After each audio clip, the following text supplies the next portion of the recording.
பார்த்தீங்கன்னா நாம வந்து சிங்கிள் ஸ்டம்ப் சேலஞ்ச் வந்து பண்ண போகிறோம். அதுவும் சின்ன ஸ்டம்பாக தான் வச்சு பண்ண போகிறோம். அதனால நம்மளுக்கு வந்து ரொம்ப டஃப்பாக இருக்கும். அதுவும் த்ரோவும் அடிக்கக்கூடாது, ரொம்ப ஹைட்டாகவும் போடக்கூடாது, கீழே குட்டியாக போடணும். இப்போ நான் தான் ஃபர்ஸ்ட் ட்ரை பண்ண போகிறேன். வாங்க, 6 பால்ஸில் யார் நிறைய விக்கெட் எடுக்கிறாங்களோ அவங்க தான் வின்னர். எனக்கு ஒரு ஃப்ரெண்ட் இருக்கான். அவன் வந்து பிரேம், அவன் பேர் வந்து பிரேமு. இவன் தான் அந்த ஃப்ரெண்டு. இவனும் ஒரு சேனல் வச்சுருக்கான், பிரேம்குமார் ராக்குன்னு சர்ச் பண்ணி பாருங்கள். அவன் சேனலே சப்ஸ்கிரைப் பண்ணிடுங்க. மறக்காமல் என் சேனலே சப்ஸ்கிரைப் பண்ணுங்கள். நெக்ஸ்ட் வந்து பார்த்தீங்கன்னா இப்போ நான் ட்ரை பண்ணுறேன். ஃபஸ்ட்டு 6 பால்ஸ் என்ன? First ball. ஆஹா, சரியான டாஸுங்க. அடி அடுத்த பால். Second ball. 1 விக்கெட். இவன் பவுலரு, ஃபாஸ்ட் பவுலரு. பும்ராவுக்கே டஃப் கொடுப்பான். அடுத்த பால் போடுவான்.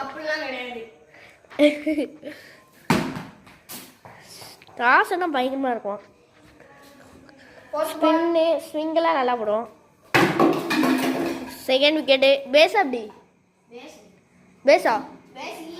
பேஸ் இல்லை, பேஸ்.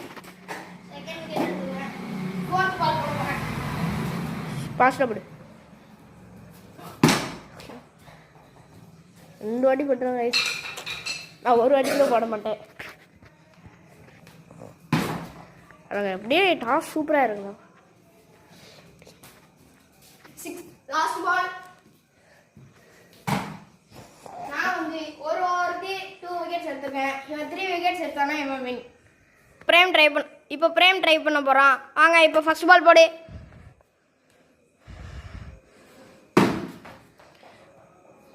டாஸாக இருக்கிருக்கான். போடு. உடச்சிட்டாங்க. 1 விக்கெட்டா? பேஸா?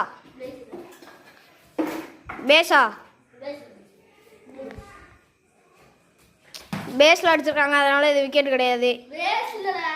பேஸ் இல்லையா? ஸோ அது விக்கெட்டு. 1 விக்கெட் எடுத்திருக்கான். வேஸ்ட்டு. 2வது விக்கெட்டா? இது வந்து பேஸ் தான் சொல்லியிருக்கான். நல்லா கிளியராக பார்த்தாலும் அது வந்து பேஸ் அதில் தான் பட்ட மாதிரி இருந்துச்சு. சரி, 4th பால் போடு. மிஸ்ஸு. 5th பால் போடு. ஜஸ்ட்டு